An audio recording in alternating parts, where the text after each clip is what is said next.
அனைவருக்கும் அன்புடன் வணக்கங்கள். இன்றைய திருக்குறள் அதிகாரம் அவாவறுத்தல் அப்படிங்கிற அதிகாரம் குறள் 367வது குறள் தான் இன்னைக்கு நம்ம பார்க்க போகிறோம். குறள் பாருங்க.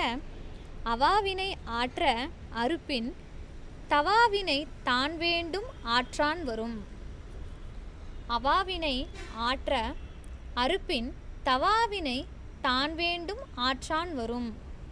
அவாவினை அப்படின்னா விருப்பத்தினை, ஆற்ற அப்படின்னா முழுவதும், முழுமையாக்க அல்லது மிகவும், அறுப்பின் அப்படின்னா நீக்கினால், தவா அப்படின்னா கெடாமைக்கு ஏதுவாகிய, வினை அப்படின்னா செயல், தான் அப்படின்னா தான், வேண்டும் அப்படின்னா விரும்பும், ஆற்றான் அப்படின்னா நெறியால், வரும் அப்படின்னா உண்டாகும். வரும்னா என்ன?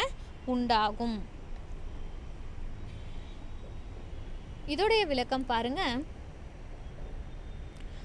ஆசையின் செயல்களை ஆழமாக தொலைத்தால் தர்மத்திற்கு மாறாத செயல்கள் தன் தேவைக்கு ஏற்ப வரும்.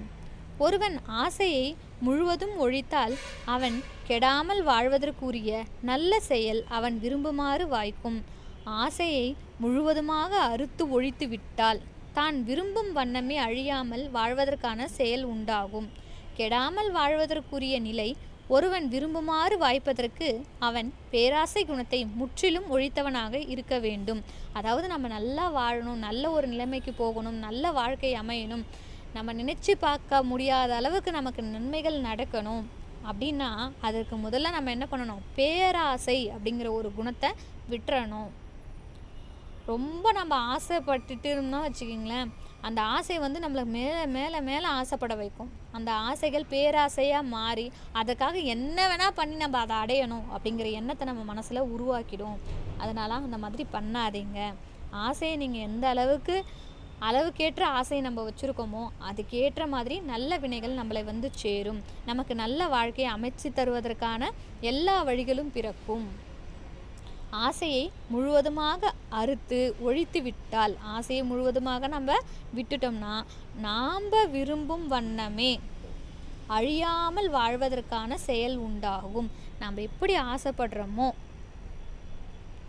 ஆசையே படக்கூடாதுன்னு சொல்கிறீங்க, அப்புறம் ஆசைப்படுங்க அப்படின்னு சொல்கிறீங்கன்னு நினைக்காதீங்க. ஆசையாக இருக்கலாம், பேராசை படக்கூடாது. அதைத்தான் அழகாக திருவள்ளுவர் இங்கே சொல்ல வராரு. ஆசை நீங்கள் படுறீங்க அப்படின்னா பேராசை, மற்றவங்க கிட்டேருந்து பிடுங்கிக்கிறதுன்றதுலாம் உங்களுக்கு ஆசையாக இருக்கக்கூடாது. நாம் உழைச்சி சம்பாதிக்கணுன்றது தான் ஆசையாக இருக்கணும். அது கண்டிப்பாக நிறைவேறும்.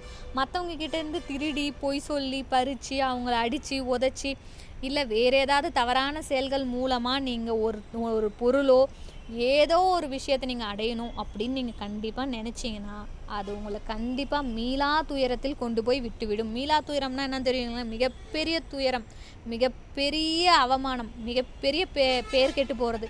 இந்த மாதிரி பல விஷயங்களுக்கு உங்களை துன்பப்படுத்தி விட்டுரும். அதைத்தான் அழகாக திருவள்ளுவருங்க சொல்கிறாரு பாருங்க.